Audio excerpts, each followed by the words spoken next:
반갑습니다. 평안하시죠? 오늘도 수요예배에 나오신 우리 성도님들을 주님의 이름으로 축복합니다.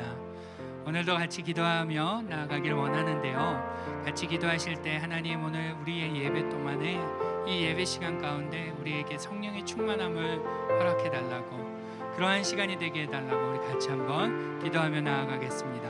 기도하시겠습니다. 하나님 감사합니다. 하나님 오늘도 우리 하나님을 의지하며 나아갑니다. 분주하고 바쁜 마음들을 내려놓고 하나님 이 시간 하나님을 바라보며 은혜 베푸실 하나님을 기대하며 성령의 충만하심으로 함께해 주실 그 하나님을 기대하며 나아가오니 우리의 예배 가운데 하나님 함께하여 주옵소서. 이 예배 가운데 성령의 충만함을 경험하는 시간, 성령의 충만하심을 누리는 시간이 될 수 있도록 하나님 역사하여 주옵소서. 우리의 예배 가운데 하나님 함께해 주시길 간절히 소원하오며 우리 예수님의 우리 같이 찬양하며 나아가겠습니다. 나는 하나님을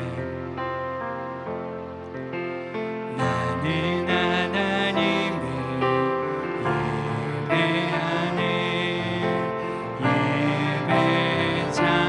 예배자입니다. 내가 서 있는 곳, 내가 서 있는 곳 어디서나 하나님을 예배합니다.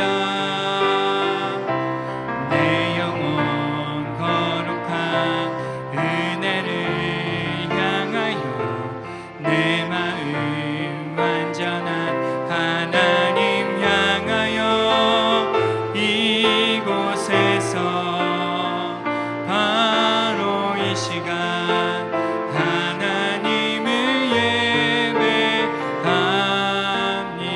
다시 한번 할까요? 나는 하나님을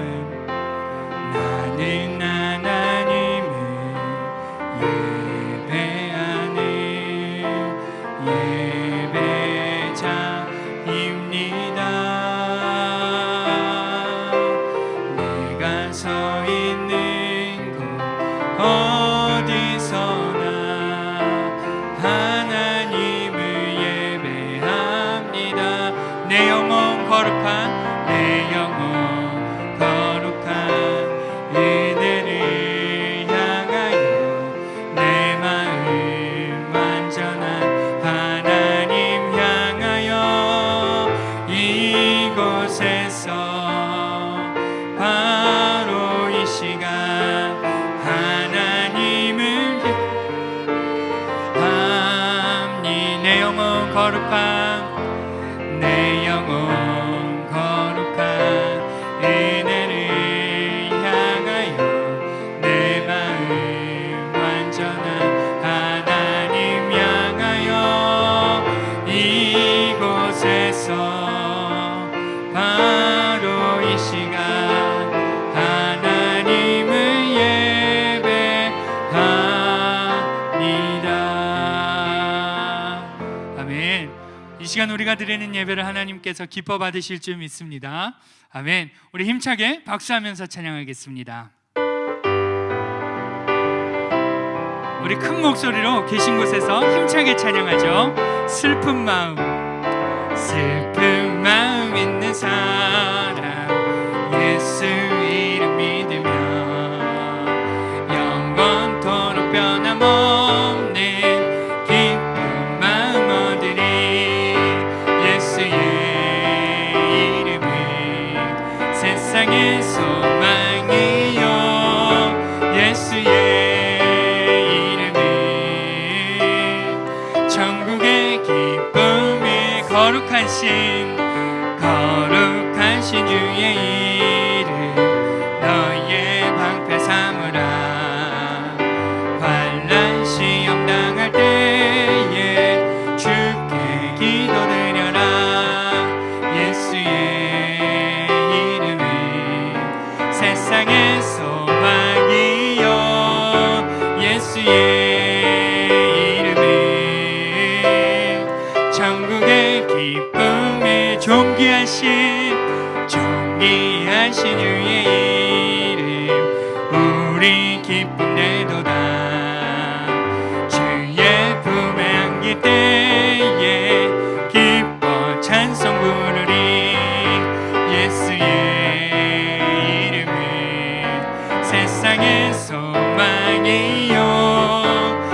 예수의 이름은 천국의 기쁨일세. 우리 갈 길 나간 후에 보좌 앞에 나가 왕의 왕께 경배하며 면류관을 드리리. 예수의 이름은 세상의 소망이요 예수의 이름은 천국의 기쁨. 우리 1절로 다시 한번 하죠. 슬픈 마음 있는 사람 예수 이름 믿으며 영원토록 변함없는 기쁜 마음 얻으리. 예수의 이름은 세상의 소망이요 예수의 이름은 천국의 기쁨. 예수의 이름은 세상의 소망이요 예수의 이름은 천국의 기쁨일세. 아멘. 우리 주님의 이름은 우리의 소망이 되시는 줄 믿습니다. 아멘. 오늘 이 시간 우리를 누구보다 잘 아시는 그 주님을 생각하며 이 찬양으로 올려드리겠습니다. 하나님은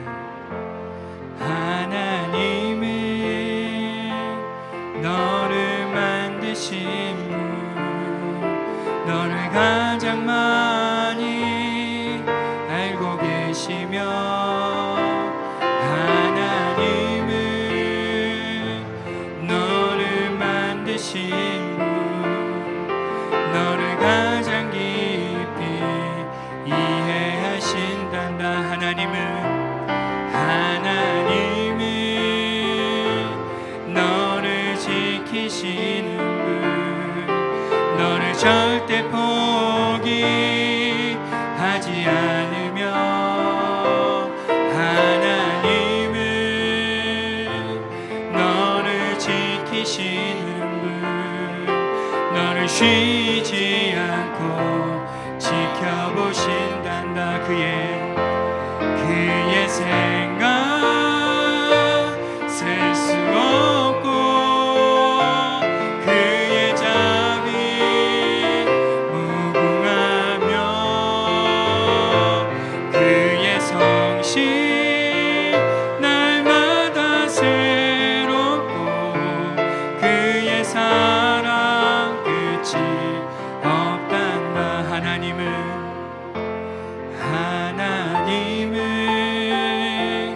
너를 원하시는 분, 이 세상 그 무엇 그 누구보다 하나님은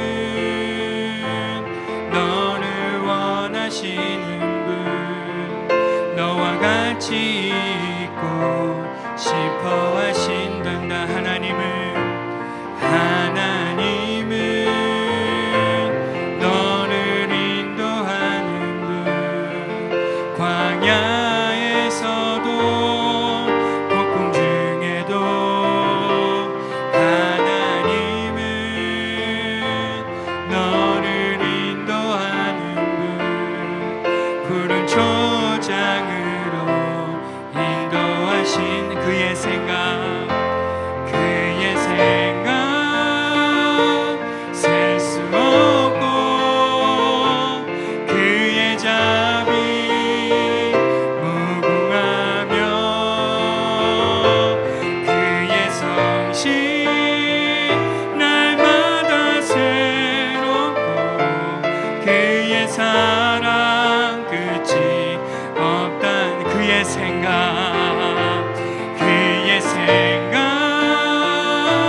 셀 수 없고 그의 자비 무궁하며 그의 성실 날마다 새롭고 그의 사랑 끝이 생각 그의 생각 셀 수 없고 그의 자비 무궁하며 그의 성실 날마다 새롭고 그의 사랑 끝이 우리 다시 한 번만 고백하죠. 그의 생각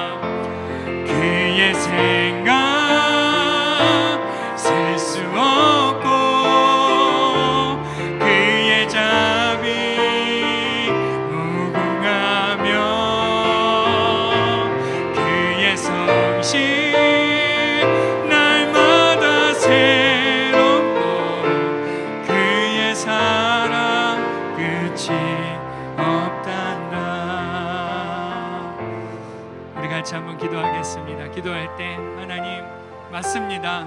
오늘 우리를 누구보다 잘 아시는 분이 하나님이십니다. 오늘 우리가 그 우리의 마음들을 하나님 앞에 내려놓습니다. 남에게 말할 수 없는 것들을 하나님 이 시간 내려놓습니다. 주님 나를 봐주십시오. 하나님 내게 은혜 주십시오라고 하나님 우리가 솔직히 하나님께 우리의 기도의 제목들을 내려놓으면서 그렇게 올려드리면서 기도하며 나아가겠습니다. 하나님 오늘 우리를 누구보다 잘 아시는 하나님께 오늘 나의 문제들을 누구에게 말할 수 없는 그것들을 하나님 내려놓습니다. 하나님 이 시간 우리의 마음을 열어 하나님께 가지고 나아갑니다. 우리가 열지 않더라도 우리의 마음을 우리의 심령을 꿰뚫고 계시는 분이시 우리 하나님이신 줄 믿습니다. 하나님 오늘 우리가 우리의 문제들을 우리의 기도의 제목들을 하나님 앞에 이렇게 고백하며 나아갈 때 내려놓으면서 의탁하면서 하나님 앞에 올려드리며 나아갈 때 그 문제 가운데 간섭하시는 개입하시는 우리 하나님을 경험하게 될 줄 믿습니다.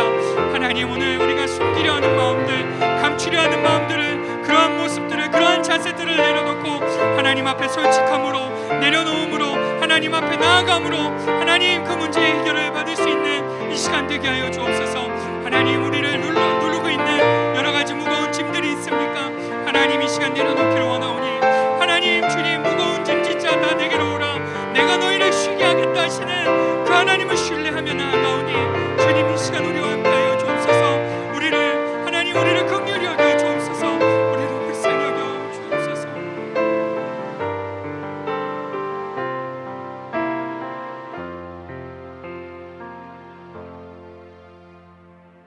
사랑해 주님 감사드립니다. 오늘 수요일날 저희들이 또 주 앞에 왔습니다.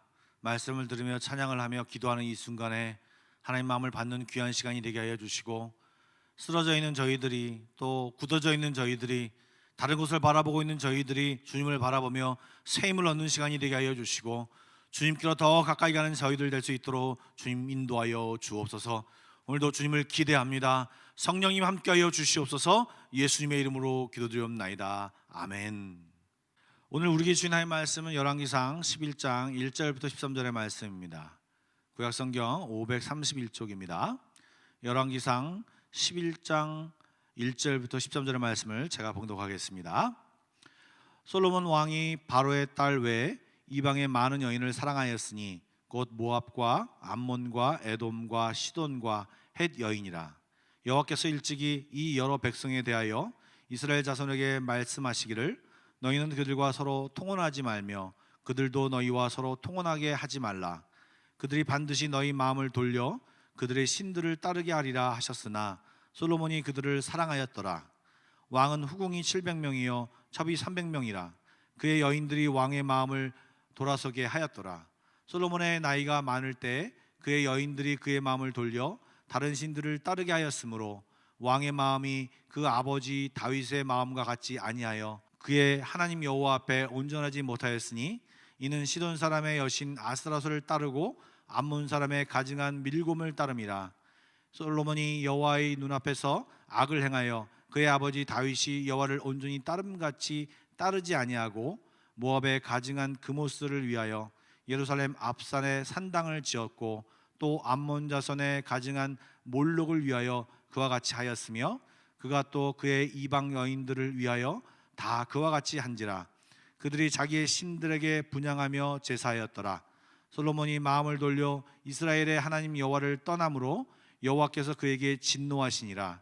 여호와께서 일찍이 두 번이나 그에게 나타나시고 이 일에 대하여 명령하사 다른 신을 따르지 말라 하셨으나 그가 여호와의 명령을 지키지 아니하였으므로 여호와께서 솔로몬에게 말씀하시되 내게 이러한 일이 있었고 또 내가 내 언약과 내가 내게 명령한 법도를 지키지 아니하였으니 내가 반드시 이 나라를 내게서 빼앗아 내 신하에게 주리라. 그러나 내 아버지 다윗을 위하여 내 세대에는 이 일을 행하지 아니하고 내 아들의 손에서 빼앗으려니와 오직 내가 이 나라를 다 빼앗지 아니하고 내 종 다윗과 내가 택한 예루살렘을 위하여 한 지파를 내 아들에게 주리라 하셨더라. 아멘.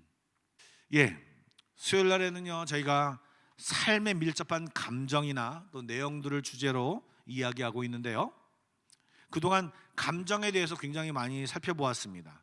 앞으로도 제가 어떤 것을 연구해서 또 말씀을 묵상하면서 여러분에게 말씀을 드리겠지만, 오늘은 잠시 감정에 대한 주제를 잠깐 내려놓고요, 신앙생활을 하면서 우리가 쉽게 착각하는 것들에 대해서 여러분과 나누려고 합니다. 오늘 본문 말씀을 여러분 혹시 잘 읽어보신 적이 있으신지요? 저희들이 잘 알려진 솔로몬 이야기라 생각하면, 사실 솔로몬이 일천번제를 드리고 하나님 앞에 기도할 때 하나님이 나타나셔서 내가 너를 위해서 무엇을 줄까 할 때 하나님 저에게 당신이 사랑하시는 이 이스라엘 백성을 다스릴 수 있는 지혜를 주십시오라고 기도했던 그 장면과, 그리고 솔로몬이 그 아버지 다윗의 꿈을 이어 예루살렘을 잘 지어서 이 하나님 앞에 봉헌한 그 내용을 잘 기억하실 것입니다. 그런데 오늘 본문은요, 그 이후에 솔로몬이 하나님 앞에서 올바르게 살지 못한 내용들을 담고 있죠. 여러분들 사실 그때는요, 이 솔로몬이 아버지 다윗을 이어서 사실 제국이라 말하기는 좀 그렇지만 근동 지역에서 굉장히 넓은 지역과 강력한 군사력과 또 강력한 경제력을 가지고 주변의 모든 나라를 아우르는 그런 나라를 소유하고 있었습니다. 그래서 주변에 있는 모든 나라가 이스라엘과 화친하려고 노력했고, 그리고 그 화친하는 방법이 주변의 나라들은요 이 왕과 정략 결혼을 해야지 좀 안심할 수 있었던 것이, 서로가 안심할 수 있었던 것입니다. 그래서 3절에 나온 것처럼 후궁이 700명이고 첩이 300여 명이라고 할 만큼 그 솔로몬 주변에는 여인이 굉장히 많았습니다. 그런데 여러분들 정략 결혼을 하면서 이 후궁과 첩이 이스라엘로 들어오면서 그냥 그들이 몸만 들어온 것이 아닙니다. 그들이 자기네 나라에서 섬겼던 우상들과 함께 그들이 이 예루살렘으로, 이스라엘로 들어온 것입니다. 근데 여러분, 그 1000명이라고 하는 그 이제 아내가 있다라고 제가 생각을 해보았습니다. 제가 만약에 1000명의 아내가 있다면 아마도 그 1000명 중에 얼굴이 기억도 안 나는 그런 아내가 있었을 것이라고 생각이 되어집니다. 그런데요, 또 그 반면에 정말 그 중에서 정말 사랑스럽고 기억에 남고 계속 만나고 싶은 아내들이 있을 것이라고 생각이 되어집니다. 솔로몬도 그런 아내가 있다라고 얘기하고 있습니다. 그래서 정말 그 몇 명을 사랑하여서 그들을 기쁘게 하려고 그들이 좋아하는 우상 신전을 지어주고, 그들이 좋아하는 그 말 따라서 같이 신전에 들어가서 그 제사도 드리고, 이렇게 하다 보니까 그의 여인들이 그의 마음을, 솔로몬의 마음을 돌이켰다, 그리고 다른 신을 따랐다 하고 4절에 말하고 있는 것입니다. 심지어는요 5절과 7절 말씀에 보니까요, 시돈의 여신 아스다롯, 그 다음에 암몬의 밀곰, 그리고 모압의 그모스, 그 다음에 암몬의 몰록, 이런 신들에게 제사를 드렸고, 뿐만 아니라 예루살렘 앞산에 그들을 위해서 산당을 지었다라고 하는 것입니다. 그러니까 한마디로 이 예루살렘이, 이스라엘이 정말 우상 전시회를 벌여놓은 것 같은 그런 상황이 돼버린 것입니다. 그러한 솔로몬의 모습을 바라보면서 하나님의 평가와 반응이 이제 9절부터 나옵니다. 여러분 9절부터 말씀을 제가 천천히 한번 읽어볼 테니까 여러분 잘 눈으로 따라오시면서 한번 생각해 보시면서 읽어보시기 바랍니다. 솔로몬이 마음을 돌려 이스라엘의 하나님 여호와를 떠남으로 여호와께서 그에게 진노하시니라.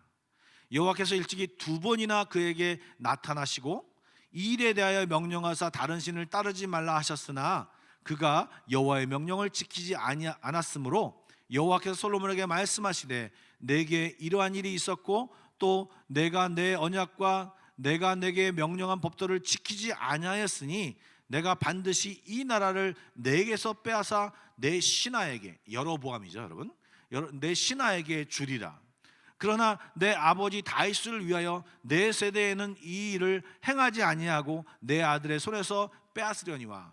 여러분, 이 모습을 보면 다윗이 정말로 하나님을 기쁘시게 한 왕이라는 것을 알 수 있습니다. 분명히 솔로몬이 잘못했는데 다윗이 너무 사랑스러워 다윗과 함께 약속한 그 약속 때문에 이 솔로몬에게 징계하지 않고 그 아들 때 징계한다니 얼마나 그 다윗이 하나님을 따랐다는 것을 우리가 간접적으로 알 수 있습니다. 13절 보겠습니다. 오직 내가 이 나라를 다 빼앗지 아니하고 내 종 다윗과 내가 택한 예루살렘을 위하여 한 지파를 내 아들에게 주리라 하였더라. 예, 이런 모습을 보면서요, 우리가 10지파를 북이스라엘로, 그다음 한 지파를 이 남유다로 하여금 주겠다라고 하는 이 약속이 있죠. 여러분, 그 뒤로 여러분 솔로몬이 집권할 때도 이 예루살렘에는요 내후외환, 즉 어려움이 굉장히 많았습니다. 그리고 그 아들 르호보암 때 하나님이 말씀하신 대로 북이스라엘과 남유다로 둘로 나눠지게 되었습니다. 여러분, 우리가 꼭 어떤 연예인이나 성공한 사람의 예를 들지 않더라도 주변에 돈을 좀 벌고 성공을 하면 변하는 사람들이 굉장히 많습니다. 거드름을 피우고 또 자기보다 부족한 사람들을 돌아보기는커녕 무시하고 그런 경우가 있죠. 예전에는 굉장히 겸손하고 신실해 보였는데 뭔가 성공하고 가지게 되니까 지금은 달라져 다른 모습을 보이고 있는 사람들이 굉장히 많아서 어렵지 않게 볼 수 있음을 알 수 있습니다. 여러분, 저희 교회에 그런 분이 있다는 얘기가 아니라 한국 교회를 전반적으로 보면 그런 분들이 굉장히 많음을 알 수 있습니다.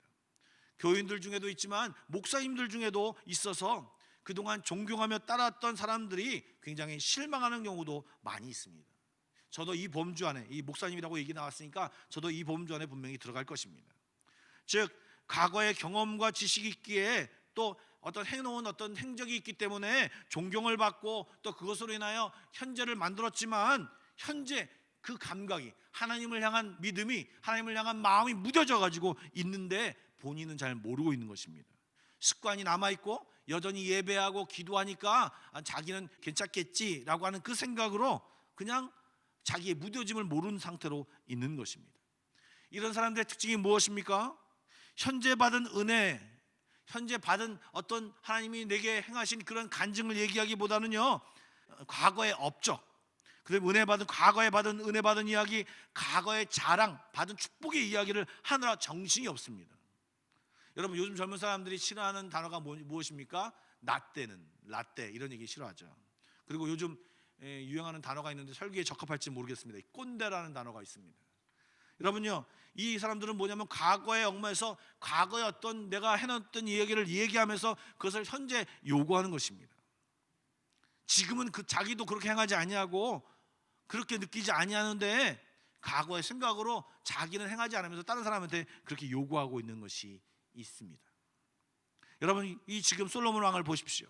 일천번제도 드려보고 하나님을 2번이나 직접 만나서 하나님께 축복을 받고, 그리고 무엇보다도 자기가 멋지게 지어서 정말 번쩍번쩍한 이 예루살렘 성전이 그 예루살렘 앞에 떡하니 있습니다.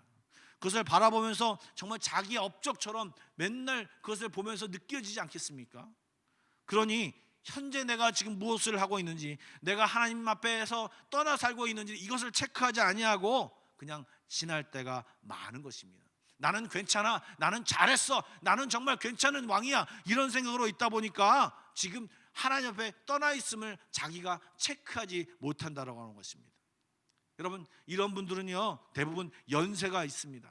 그리고 직분도 높으십니다. 어떤 자리를 차지하고 있기 때문에 후배들이, 주변 사람들이 잘못되었습니다 라고 얘기하는 경우가 굉장히 힘든 부분이 많이 있습니다. 사랑하는 한마음교회 성도 여러분, 신앙생활은 항상 현재 잘해야 되는 것입니다. 오늘 내가 하나님과 나 사이에 어떤 문제가 없어야 하는 것이죠. 저는 이런 사람들을 향해서 어떻게 얘기하냐면 한때 신앙이 좋았던 분들이라고 얘기합니다.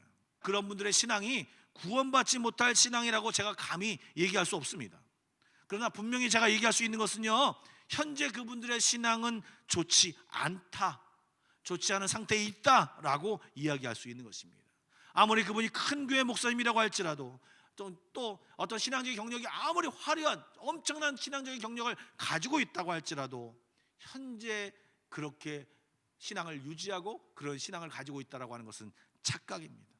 내가 예전에 그런 신앙생활을 했으니까 지금 괜찮겠지라고 하는 생각은 착각이라고 하는 것입니다. 착각은 진짜 자유입니다. 여러분, 엘리 선지자를 기억하십니까? 그 엘리 선지자는 제사장 자리에 앉아 있었습니다. 자신에게는 별일이 없는 줄 알았죠. 자녀들에게 문제가 있다고 정말 얘기를 들었는데도 불구하고, 하나님의 사인이 있었음에도 불구하고 거기에 조치를 취하지 않습니다. 그러니까 어떤 일이 일어납니까? 하나님이 사무엘을 부릅니다. 사무엘을 불러 사무엘이 자기 엘리 선지자가 부른 줄 알고 엘리 선지자한테 갑니다. 그러니까 아니에요. 엘리 선지자가 나중에 이 일이 반복되자 눈치를 채죠. 그러자 사무엘에게 이렇게 지도합니다. 이제 또 한 번 누군가 부르면 그것은 하나님이 부르신 거니까 이렇게 대답해라. 여호와여, 말씀하옵소서, 주의 종이 듣겠나이다. 이렇게 대답하라고 이야기합니다. 정작 어떻게 대답할지는 가르치지만 지금 내가 하나님의 음성을 듣지 못한다라고 하는 것을 성경이 이야기하고 있는, 하나님의 음성을 듣지 못하는 제사장이라고 하는 것을 나타내주고 있는 것입니다. 뿐만 아니라 그 아들들이 죽고 본인이 비참하게 죽임을 당하게 되는 것을 우리가 보지 않습니까? 여러분, 사울 왕도 마찬가지입니다. 하나님이 기름 부어서 이스라엘 초대 왕으로 40년 동안 나라를 다스렸습니다. 그러나 교만해졌기 때문에 하나님을 섬기는 마음이 없어져 버렸습니다. 괜찮겠지, 여전히 내가 왕의 자리에 있으니까 괜찮겠지 했지만 그는요, 다윗을 질투와 시기와한 마음으로 가득 차서 정말 인생을 완전히 망쳐버리고 소비해버린 그런 왕이 돼버린 것입니다. 여러분, 이런 사람이 되어서는 안 될 것입니다. 그러면 어떻게 이런 사람이 되지 않겠습니까? 여러분, 특별한 방법이 없습니다. 왕도가 없습니다. 매일매일 우리가 하나님 앞에 머물기를 열심을 다해야 합니다. 고린도전서 10장 12절 말씀에 보면 내가 서 있다고 생각하면 넘어질까 조심하라고 분명히 얘기하는데요, 겸손히 처음 마음을 놓치지 않도록 늘 주님 앞에 머물며 주님을 굳게 잡는 것이 가장 최선의 방법인 것입니다. 그리고 두 번째 방법은요, 우리에게는요 주변에 신앙의 동지들이 분명히 있어야 합니다. 싫은 소리도 하고 신앙 얘기를 서슴없이 할 수 있는 수평적인 구조에서의 신앙적인 동지들이 있어서 서로 권면하고 체크해주고 서로 기도하는 이런 사람들이 있어야 하는 것입니다. 이것이 바로 공동체죠. 특별히 신앙생활 오래 한 분들이 신경 써야 할 것이 바로 이 부분인 것입니다. 여러분, 이렇게 공동체를 통하여 자기가 체크 안 받고 자기가 늘 중심을 지켜야 하는 것입니다. 두 번째로 나누고 싶은 것은요, 더 실제적인 착각입니다. 여러분, 요나를 잘 아시죠? 요나는요, 니느웨 백성들이 하나님의 말씀을 듣고 회개하고 은혜 받는 것 그 자체가 말이 안 된다고 생각했습니다. 이방인들이 어떻게 하나님을 만나고 하나님의 은혜를 누릴 수 있어? 이런 생각으로 가득 찼기 때문에 하나님의 명령임에도 불구하고 다시스로 도망을 갔습니다. 하나님 말씀이 계속되는데 뭐라고 얘기합니까? 요나서 4장 3절부터 4절 말씀에 보니까 열을 내면서 내가 사는 것보다 죽는 것이 더 낫다라고 하나님 앞에 부득부득 대들고 있는 모습을 보게 됩니다. 여러분, 하나님은 말씀하시는데 가르치시는데 요나는 듣지 않고 그 말을 받아들이지 않고 있다라고 하는 것입니다. 현실 교회에 정말 이런 모습이 나타나는 현상이 두 종류가 있습니다. 먼저는요, 어떤 영적인 체험을 한 분들입니다. 정말 놀랍고 감사하고 은혜로운 일이 아닙니까? 어떤 영적인 체험을 하고 영적인 은사까지 하나님에게 받으며 이런 경험을 했다는 것이 얼마나 영광스럽고 가슴 벅찹니까? 이렇게 은혜를 받으면 어떤 현상이 일어나는 줄 아십니까? 처음에는요, 교회를 열심히 섬깁니다. 교회를 사랑하는 마음으로 가득 찹니다. 성도를 바라보는 마음, 그다음에 목사를 섬기는 마음들이요, 얼마나 대단한지요, 주변 사람들이 다 박수를 칠 만큼 칭찬할 만큼 대단합니다. 그런데 이상하게요, 조금 시간이 지나면 그들에게 동일하게 갖게 하는 마음이 무엇인 줄 아십니까? 남을 판단하는 마음입니다. 저 사람이 어떻고 저 사람이 어떻고 저 사람이 어떻고 이런 생각을 합니다. 그리고 그런 사람들은요, 두 종류의 사람으로 나눕니다. 어떤 종류의 사람을 나누냐? 나보다 열심인 사람, 나보다 열심히 없는 사람, 나보다 영적인 체험을 많이 한 사람, 나보다 영적인 체험을 많이 적게 한 사람, 이렇게 두 종류로 나눠버리고 자기보다 못한 사람을 판단하고요, 판단한 정도가 아니라 자기보다 못하다고 생각하면서 무시하고 한심하게 생각하는 사람들까지 봤습니다. 물론 그들이 말은 안 하죠. 그러나 행동으로 다 느껴지고 보여집니다. 여러분, 갈라디아서 5장 22절과 23절에 보면요, 성령의 9가지 열매들이 나옵니다. 제가 한번 읽어보겠습니다. 오직 성령의 열매는 사랑과 희락과 화평과 오래 참음과 자비와 양성과 충성과 온유와 절제니 이 같은 것을 금지할 법이 없느니라. 이런 성령의 열매는요, 성령이 우리 안에서 오랫동안 그리고 왕성히 제대로 활동할 때 우리 안에서 맺혀지는 것이 바로 이 성령의 열매입니다. 여러분, 그런데 이 9가지 열매를 한번 잘 주목해서 살펴보시기 바랍니다. 이 9가지 열매는요, 모두 다 관계 안에서 생기는 성품과 행동들입니다. 무슨 말이냐? 남을 판단하고 남을 자기보다 낮게 여기는 사람은요, 이런 성령의 열매를 맺을 수가 없습니다. 정말 관계 속에서 참고 섬기고 노력할 때 맺혀지는 열매들이 성령의 9가지 열매인데, 어떻게 남을 판단하고 남을 자기보다 낮게 여기는 사람들이 이러한 성령의 열매들을 맺을 수 있겠습니까? 여러분, 그렇게 맺을 수 없습니다. 그런데 이렇게 영적인 성령의 체험만 한 사람들만 이야기가 아닙니다. 또 다른 형태로 나타나는 사람들이 있습니다. 우리나라가 교육열이 많다 보니까 다른 사람들보다 학력이 좋거나 또 뭔가를 많이 알고 또 박사나 석사나 이런 것들이 자기에게 타이틀이 붙으면요, 또 좀 작게는요, 다른 사람들보다 내가 학교 등수가 높으면요, 다른 사람들보다 내가 낫다라고 하는 생각을 갖는 경우가 굉장히 많습니다. 성경에서 말할 때 무언가를 가진 자는요, 가지지 않은 자를 섬기고 도와줄 것을 가르치는데요, 현대사의 사람들은요, 내가 뭔가를 가지면요, 굴림하고요, 부족한 사람들을 무시하는 경우가 많다라고 하는 것입니다. 그래서 내가 성경을 여러 번 읽어서 성경 지식이 많아요. 그리고 내가 성경대학을 다녀서 또 내가 어떤 것을 이수해서 뭔가를 알아요. 죄송합니다, 저희 교회에 그런 분이 있다는 얘기가 아니고요, 예를 들어 설명하기 좋으니까 그런 얘기 하는 거예요. 저희 교회에 어성경을 하신 분들이 좀 계십니다. 이 전문 강사를 하는 게 쉽지 않습니다. 저도 그 과정을 밟아봤는데요, 신학교 한 학기 과정 정도의 그런 시간을 투자해서, 그리고 금액도 돈도 그만큼 투자합니다. 공부하는 내용을 봤는데요, 정말 좋은 내용들이 굉장히 많습니다. 그리고 실제 전강의에서 활동하다 보면 정말 도움이 되고 새롭게 알아가는 것들이 굉장히 많습니다. 여러분, 그럴 때 조심해야 된다는 것입니다. 아까 영적 체험하신 분들이 실수하는 것처럼 우리가 무언가를 알게 되면, 더 많이 알게 되면, 당신 이거 모르지? 이거 대답할 수 있어? 그것도 모르면서 목사야? 그것도 모르면서 중직자야? 이렇게 생각이 쉽다라고 하는 것입니다. 그렇게 되면 그가 가진 지식은요, 은혜가 아니라 독이라고 말할 수 있는 것입니다. 신앙은요, 알미 아니고요, 능력이 아니고요, 신앙은 삶으로 드러나야 하는 것입니다. 물론 알의 단계가 굉장히 중요합니다. 많이 알면 더 성숙해질 수 있습니다. 그리고 능력이 있으면 더 성숙해질 수 있습니다. 그러나 그것에 그치면 이것은 아무것도 아니라고 하는 것입니다. 그런데 이 알고 있고 또 능력을 가지고 있을 때 이 인간의 연약함과 결합되어서 사람이 교만해지고 착각을 갖게 되어서 삶으로 드러나지 못한다라고 하는 것입니다. 여러분, 예수님을 잘 생각해 보십시오. 예수님이 하나님이셨잖아요. 그런데 그 하나님이 사람이 되셔서 사람과 똑같이 생활하시고, 그리고 우리를 온전케 하기 위해서 죽임을 당하시면서까지 우리를 섬겨주셨잖아요. 여러분, 이것을 우리가 배워야 하는 것입니다. 늘 굴림하고 교만해서 남들보다 우위에 살려고 하는 것이 아니라, 남들보다 더 많이 체험하고 남들보다 더 많이 알았다면 그들을 섬겨주고 그들을 도와주는 작은 예수의 삶을 살아야 하는 것입니다. 여러분, 어떻게 이것이 가능할까요? 참 신기하게 주제는 다른데요, 방법은 똑같습니다. 특별한 방법이 없습니다. 우리는 주님 앞에 머물러야 합니다. 그리고 첫 번째 착각에서 말한 대안처럼 공동체 안에 있어야 하는 것입니다.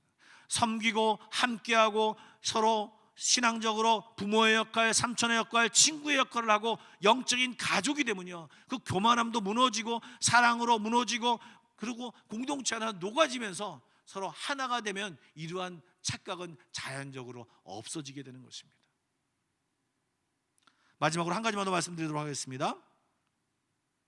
바로 어떤 부분에서 내가 강해요, 그러면요, 자기가 전 영역에서 완전하다고 착각하는 경우가 우리에게 있다라고 하는 것입니다. 얼마 전에 제가 그 새신자 교육을 하면서 이런 말씀을 드렸죠. 신앙의 균형을 맞춰야 된다라고 말씀을 드렸습니다. 그래서 신앙의 영역을 지적인 영역, 그 다음에 영적인 영역, 그 다음에 관계적인 영역에 대해서 나누어서 평가하고, 저희가 설문조사도 하고 또 그렇게 설명해 드렸지 않습니까?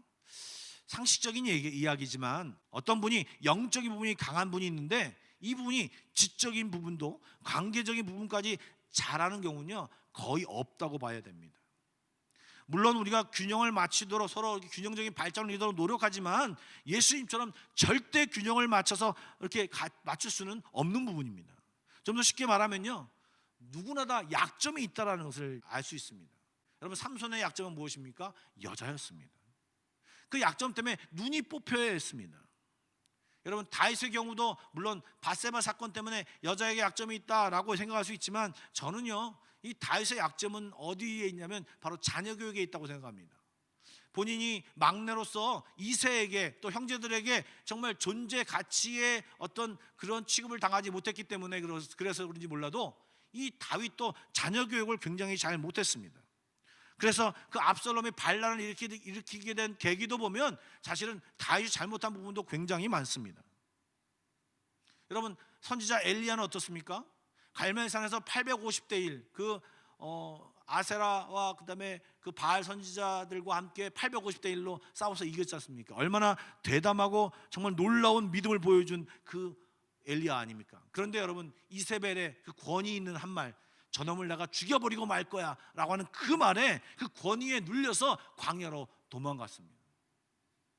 우리에겐 이렇게 약한 부분이 있습니다. 구약에만 있을까요? 신약에도 있습니다. 베드로를 보십시오. 수제자였습니다. 예수님 옆에서 정말 따라다니면서 놀라운 일들을 보았고 교육도 받았습니다. 그런데 어떻게 되었습니까? 그의 급한 성격, 그리고 뭔가 앞장서려고 하는, 보여주려고 하는 마음, 장담하려고 하는 그 성격 때문에 정말 그 성격이 고쳐지기까지 시간이 엄청 오래 걸렸습니다. 바울도 마찬가지입니다. 여러분, 바울은요, 강한 사람이고 추진력이 있는 사람이었습니다. 누군가 잘할 때까지 기다려주고 참아주는 것이 부족했습니다. 그래서 그의 은인이라고 할 수 있는 이 바나바와 싸웠지 않습니까? 그 2차 여행 때 마가를 데려가려고 하는 그 얘기 때문에 바나바와 싸워서 정말 헤어져서 당신은 이쪽으로 가셔, 나 이쪽으로 가시, 이렇게 헤어진 사건까지 일어나는 것이 이 바울입니다. 누구에게나 이런 약점이 있습니다. 우리는요, 분명히 하나님이 주신 그 믿음이 있고 신앙이 있는데요, 우리 안에 부모로부터, 가정으로부터 받은 또 형성된 그런 어떤 성품과 기질이 있어요. 또 상처들이 있어요. 그러니까 이 신앙이 온전하게 드러나야 되는데 온전하게 드러나지 못하고 우리의 성품과 기질과 이 상처 때문에 이게 뭔가 잘못 드러나게 되는 경우가 많다라고 하는 것입니다. 또 우리에게 그런 약한 부분 때문에 또 그런 약한 부분을 아주 교묘하게 파고드는 존재가 있습니다. 사탄입니다. 그래서 그걸 교묘하게 파고들어서 우리를 다른 모습으로 행동하게 만드는 거죠. 또한 그런 자기의 기질, 성품, 또한 이 상처들로 오랜 생활을 살아왔기 때문에 그것이 정말 나쁜지, 그것이 부족한지를 모르고 그냥 행동하는 경우도 굉장히 많습니다. 그런데 이런 분들이 리더 위치에 있다 그러면 밑에 사람이 진짜 힘이 듭니다. 그리고 리더니까 이야기하기가 어렵습니다. 그리고 뭐 잘못했다고 얘기할 때도 100% 있는 속에 있는 마음을 다 얘기하기 어렵습니다. 그냥 눈치챌 수 있을 만큼 얘기하는데 얼마나 부족합니까? 약점이 있는데 약점을 무시하고 좀 나는 완전하다고 생각하는 것은 착각입니다. 여러분, 이 착각 역시 어떻게 극복할 수 있을까요? 동일합니다. 정말 제가 지금 세 가지를 말씀을 드리는데 이것을 해결하는 방법은 동일합니다. 어떻게 해요? 주님 앞에 머물며 평소처럼 정상적으로 신앙생활을 하시면서 공동체 안에서 있는 것이 그 해답입니다. 착각들은 점점 조금씩 다르지만 같은 부분이 있습니다. 그리고 해법은요, 동일합니다. 정말로 공동체 안에 머물면서 관계 속에서 부족한 부분을 발견하고 서로 도우고 서로 기도하며 섬겨주며 이런 공동체의 긍정적인 효과로 이 모든 것을 극복할 수 있는 것입니다. 여러분, 다윗을 생각해 보십시오. 다윗은요, 그 전 왕인 사울 왕이나 또 그 아들인 솔로몬 왕과 다른 점이 있었습니다. 이 다윗에겐요, 나단 선지자 같은 자기를 도와주시고 쓴소리를 할 수 있는 선지자가 있었습니다. 공동체가 있었습니다. 모압도 그 역할을 했죠. 그런 공동체가 있었습니다. 그런데 여러분, 사울은요, 그런 사람이 없었어요. 사무엘이 얘기했는데요, 그것을 받아들이지 않았어요. 결국 그는 하나님 앞에서 범죄하고 정말 하나님과 다른 길로 걸어갔습니다. 솔로몬 주변에는요, 그런 사람이 제대로 있지 않았습니다. 그렇기 때문에 그들이 올바로 살아가지 못했던 것입니다. 사랑하는 한마음교회 성도 여러분, 살펴본 것처럼 우리가 신앙생활을 제대로 하려면 우리가 열심히 노력하는 것도 필요하지만 좋은 공동체가 있어야 합니다. 그 공동체가 어떤 것입니까? 가정이고 교회입니다. 어떻게 하면 그 공동체가 좋아질까요? 동일합니다. 주님 안에서 몸부림쳐야 됩니다. 공동체의 구성원들이 서로 이 공동체를 사랑하고 그 공동체를 주님이 주신 힘으로 섬겨나갈 때 아무리 공동체가 작아도요, 그것은 의미 있고 좋은 공동체가 될 수 있습니다. 좋은 공동체를 찾아다닌 사람들이 있습니다. 이 공동체 마음에 안 드니까 저런 좋은 공동체에 가겠다. 여러분, 죄송합니다. 그분이 가서 그 공동체는 흐려질 수 있습니다. 정말 하나님이 보내주신, 하나님 맡겨주신 공동체에 들어가서 내가 최선을 다하여서 이곳에 머물며 섬기면서 감당하는 것이 우리에게 주신 기본적인 사명인 것입니다. 공동체가 작더라도, 공동체가 연약하더라도 내가 그것에 밀알되어서 그것에서 썩어져서 이 공동체를 아름답게 가꾸려고 노력할 때, 공동체는 이런 노력들이 모여질 때 우리 공동체는 아름답게 변하고 그 공동체를 통하여서 새로운 아름다운 사람들이 키워져 나가고 그 공동체에서 다듬어져 나갈 수 있는 것입니다. 여러분, 바라건대 지금 말한 그런 세 가지의 착각 속에서 살지 않고 겸손히 주님 앞에 서 있으며 공동체 안에서 멋지게 섬기며 성장하는 우리 모두 한마음교회 성도들이 되시기를 간절히 축복합니다. 기도하시겠습니다. 우리가 먼저 우리 자신을 좀 돌아봤으면 좋겠습니다. 혹시 이 세 가지 착각 속에 내가 있지 않나? 여러분, 오늘 착각 속의 얘기를 들으면서 나는 그 착각을 하고 있는 사람이 아닌가 한번 우리 돌아봤으면 좋겠습니다. 아울러 우리 공동체를 위해서 좀 기도했으면 좋겠습니다. 우리 가정을 위해서, 우리 교회를 위해서 기도해 주시면 좋겠습니다. 특별히 요즘 교회가 제대로 모이지 못하고 있는데요, 우리 예배가 온전히 회복될 수 있도록, 다시금 함께 모여 진정한 예배를 드릴 수 있도록, 그리고 진정한 공동체, 아름다운 공동체가 되게 해달라고 우리 함께 좀 교회를 위해서 좀 기도했으면 좋겠습니다. 우리 다 같이 기도하겠습니다. 사랑해 주님 감사드립니다. 오늘도 말씀을 통하여서 우리가 가진 모든 착각에 대해서 살펴보았습니다. 정말 하나님, 우리가 정말 과거에 가진 어떤 신앙적인 경험 때문에 아버지 올해 요즘 또 내가 생활하면서 아버지 하나님 정말 잘하고 있는 일을 체크하지 못하고 엉망으로 살아가고 있지 않나. 하나님 또한 하나님이 주신 그 놀라운 은혜를 아버지 하나님 가져서 그 은혜를 내가 누리려고, 내가 군림하려고 다른 사람을 판단하는 기준으로 내가 생각하고 있지 않은지, 하나님 분명히 나에게도 약점이 있고 아버지 분명히 나에게도 약한 부분이 있는데 내가 어떤 것을 좀 잘한다고 상대방을 무시하고 나는 완벽한 존재로 생각하면서 생각하고 있지 않은지 하나님 돌아보게 해주십시오. 내가 목사라고 아버지 하나님 성도를 무시하지 않는지, 아버지여 내가 직분자라고 아버지 나보다 약한 사람을 교회 나오는 사람들을 무시하고 아버지 판단하지 않는지, 아버지 우리 사람을 돌이켜보게 해주시고 아버지 내 생각과 내 마음과 내 신앙을 점검하는 이 시간이 될 수 있도록 하나님 도와주옵소서. 하나님 몸된 교회를 주셔서 섬기게 하여 주셨는데 이 한마음교회를 기억하여 주시옵소서. 하나님 우리 한마음교회가 좋은 교회가 되게 하여 주시고 좋은 공동체가 되게 하여 주시옵소서. 또한 그 좋은 공동체를 만들기 위해 내가 노력하게 하여 주시고 기도하게 하여 주시고 애쓰게 하여 주셔서 하나님 정말 이 한마음 공동체가 하나님 기쁘신 공동체가 될 수 있도록 하나님 도와여 주옵소서. 우리 가정을 지켜주시옵소서. 우리 가정들을 아버지 주님의 놀라운 가정을 지켜서 우리 가정 속에서 아버지 좋은 성품을 가질 수 있도록, 좋은 기질을 가질 수 있도록 아버지 이런 것들이 아버지 붙여지고 상처받지 않고 상처가 치유되는 놀라운 가정이 될 수 있도록 주여 인도하여 주옵소서. 그래서 아버지 우리 한마음교회 모든 식구들이, 아버지 한마음교회 모든 공동체 구성원들이 주에서 올바르게 성장하며 살아갈 수 있도록 주여 인도하여 주옵소서. 사랑해 주님 감사드립니다. 오늘 저희들이 함께 모여 예배할 때 하나님, 저희들이 갖고 있는 착각들에 대해서 살펴보았는데 하나님, 우리들을 불쌍히 여겨주셔서 하나님이 정말 우리를 이만큼 성장시켜 주시고 우리를 이끄신 것이 다 은혜인데, 내가 잘된 것처럼, 아버지 내가 뭔가를 해서 한 것처럼 교만해지지 않게 하여 주시고, 늘 겸손히 주님 안에 살게 하여 주셔서 좀 공동체를 잘 섬기게 하여 주시고, 공동체를 섬기며 나갈 때 공동체가 주는 놀라운 은혜로 말미암아 내가 온전해지고 다듬어지고 주님 안에서 아름답게 성장해 나갈 수 있도록 하나님 축복하여 주옵소서. 그렇게 우리 한마음 공동체가 멋진 공동체가 되기를 원합니다. 아버지, 물론 부족한 부분이 여전히 있습니다. 제가 또 우리가 함께 섬기며 도와주며 또한 그것을 아버지 하나님 잘 도우며 정말 발전시키는 그런 저희들 될 수 있도록 인도하여 주셔서 정말 아름다운 한마음 공동체가 될 수 있도록 인도하여 주옵소서. 주님 감사합니다.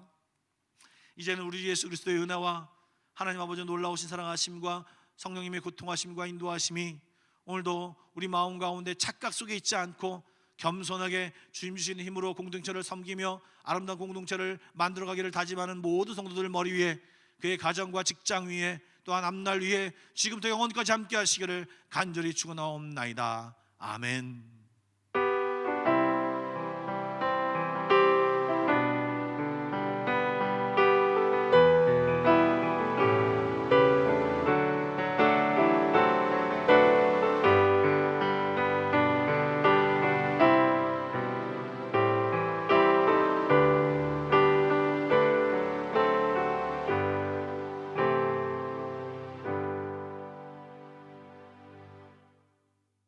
좀 늦게 군대를 가게 됐는데 장교로 군대를 가게 됐어요. 혹시 여러분 DMZ라고 들어보셨나요? 비무장지대. 생전 처음 들어보는 단어들. 그 부대를 가게 된 거예요. 근데 가만히 보니까 여기에 교회가 없는 거예요. 처음으로 교회 없는 환경에 접하게 된 거예요. 그 교회가 없으니까 그냥 혼자 성경 보고 그렇게 지내야 되는 거예요. 하나님, 이곳에 교회 세워주세요. 어느 날이었습니다. 밥 먹기 전에 딱 기도하고 있는데 눈 뜨니까 계급이 높으신 분이 저를 딱 보시더니 너는 무슨 매일 밥 먹기 전에 그렇게 심각하게 기도하냐? 라고 물어보시는 거예요. 이곳에 교회가 세워지기 위해서 기도하고 있습니다. 그러니까 그분이 바로 이제 꿀밤을 탁 때리시는 거예요. 불가능하다라는 거예요. 수십 년간 여기 한 번도 교회가 세워진 적이 없는데야. 그런 쓸데없는 거 기도하지 말고 나의 진급을 위해 기도하라. 그러니까 그분의 명령이셨어요. 알겠습니다 하고 1개월, 2개월, 3개월 기도하는데 짠 하고 교회가 생겼을까요? 네, 아무 반응도 없는 거예요. 그러던 어느 날이었습니다. 그 상황실이라고 사무실이 있는데 연락이 왔어요. 무슨 일이냐 하니까 어떤 민간 아저씨가 민간 차량을 끌고 들어오려고 하고 있습니다. 근데 이상한 종이 한 장을 내밉니다. 뭐냐? 읽어봐라. 사단장님 출입 허가증을 써주신 거예요. 웬 50대 중반의 아저씨 한 분이 딱 내리세요. 저는 이곳에 교회를 세우기 위해 왔습니다. 깜짝 놀란 거예요. 같이 이제 회의가 시작됐는데 갑자기 그 아저씨가 간증을 시작하십니다. 한 교회에서 오셨어요. 그 교회 권사님들이 새벽에 기도를 하는데 자꾸 부담감이 든대요. 너희 교회는 교회를 세워라. 너희 교회는 교회를 세워라. 권사님들이 너무 부담이 되니까 집사님 한 분을 부르셨대요. 그게 그분이에요. 건축하신 집사님. 우리 권사회가 돈을 모을 테니까 집사님은 교회 하나 세워주세요. 집사님이 여기저기 알아보시다가 군부대에 연결이 되신 거예요. 근데 정말 신기하죠? 저희 부대를 관할하는 사단장님 갑자기 독실한 크리스천 장로님으로 바뀌셨어요. 여기 최전방에 교회가 없으니까 그곳에 교회를 세워주세요 하고 출입증 써서 보내주신 거예요. 할렐루야. 교회가 세워집니다. 그리고 이제 예배를 드리지 못했던 크리스천 청년 군인들이 새벽 순찰을 끝내고 와서 예배를 드립니다. 오늘 전 마태복음 말씀과 함께 했는데요. 저는 베드로가 너무 멋진 게 제자의 정체성은 스승을 쫓아가는 자들이잖아요. 스승인 예수님이 배 밖에 계셨는데 아무도 나갈 생각을 못하는 거예요. 풍랑이 거세고 현실이 너무 만만치 않았을 때 베드로가 예수님이요 나가겠습니다 나왔는데 그게 너무 멋진 거예요. 그렇지, 나도 그런 삶을 살아야겠다. 현실이 이렇든 저렇든 예수님 앞에 계시면 무조건 보트 밖을 나와야겠다. 베드로가 물 위를 걷고 싶어서 나온 거 아니거든요. 예수님 계셔서 나왔잖아요. 이 시대 청년들이 그렇게 되기를 소망합니다. 아무도 예배하지 않는 곳에 그곳에 가서 이곳의 주권은 예수 그리스도께 있다라고 예배할 수 있는 청년 예배자가 이 땅에 세워질 줄을 믿습니다.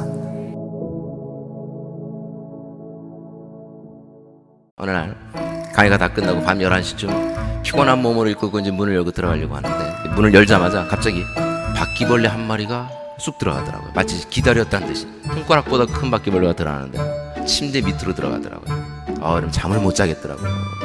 불 꺼놓고 잘 수가 없는 거면 불 끄면 나오니까 그럼 그때부터 분노가 일어나기 시작하는데 잠을 못 자니까 이 바퀴벌레 약 찾아봤더니 없더라고요. 모기약이 있더라고요. 제가 그걸 그냥 뿌려대기 시작하는데 너무 뿌려가지고요. 바퀴벌레 죽이려다 제가 죽을 뻔했습니다. 바퀴벌레가 못 참았는지 옷장으로 들어가 버리더라고요. 그럼 그때부터는 분노는 폭발하기 시작하는데 제가 그때 결단해서 내가 반드시 너를 죽인다. 아주 결단하고 바퀴벌레를 이렇게 몰아가기 시작했어요. 막 몰아갔는데 박스 속으로 이렇게 딱 들어가더라고요. 너무 좋았어요. 그 박스를 들쳐 안고 마당으로 뛰어가기 시작했습니다. 그리고 확 뒤집었더니요, 약에 취한 바퀴벌레 한 마리가 툭 떨어지더라고요. 제가 그때 어떻게 했겠습니까? 찬송하면서 죽였어요. 여러분. 너무 기쁘더라고요. 그 바퀴벌레 죽이고 계단을 타고 이렇게 쭉 올라오는데 갑자기 드는 생각 하나가 있었습니다. 내가 그렇게 열정적으로 이 바퀴벌레를 미워하면서 바퀴벌레를 죽이려고 최선을 다했는데 내 일생에 단 한 번이라도 바퀴벌레를 미워한 만큼 죄를 미워한 적이 있는가? 단 한 번이라도 내가 죄에 대해서 그런 태도를 가져본 적이 있는가? 늘 하나님과 나의 관계를 깨뜨리는 게 죄라는 걸 알면서도 그 죄가 나의 삶을 파괴하고 내 삶의 문제를 심각하게 한다는 걸 알면서도 더 충격적이었던 건 단 한 번도 없다는 걸 깨달았어요. 그 수십 년 동안 하나님 앞에서 몸부림치며 살면서 말입니다. 제가 알고 봤더니 죄를 사랑했더라고요. 죄를 즐기면서, 죄를 내 가슴속에 허락하면서 하나님은 죄를 미워하게 되길 원하십니다. 왜냐하면 하나님을 사랑하니까. 그 죄가 하나님과의 사랑의 관계를 깨뜨리니까. 그리고 중심으로도 죄를 다루게 되길 원하시죠. 잠언 8장 13절에 보면 여호와를 경외하는 것은 악을 미워하는 것 또는 죄를 미워하는 것다라고 성경은 얘기해요. 여러분 이 말씀 잘 보셔야 합니다. 성경에서 말하는 죄에 대한 기준은 죄를 행하지 않는 것을 뛰어넘어서 죄를 미워하는 단계까지 들어가기를 하나님 원하신다는 걸 이해하실 필요가 있겠어요.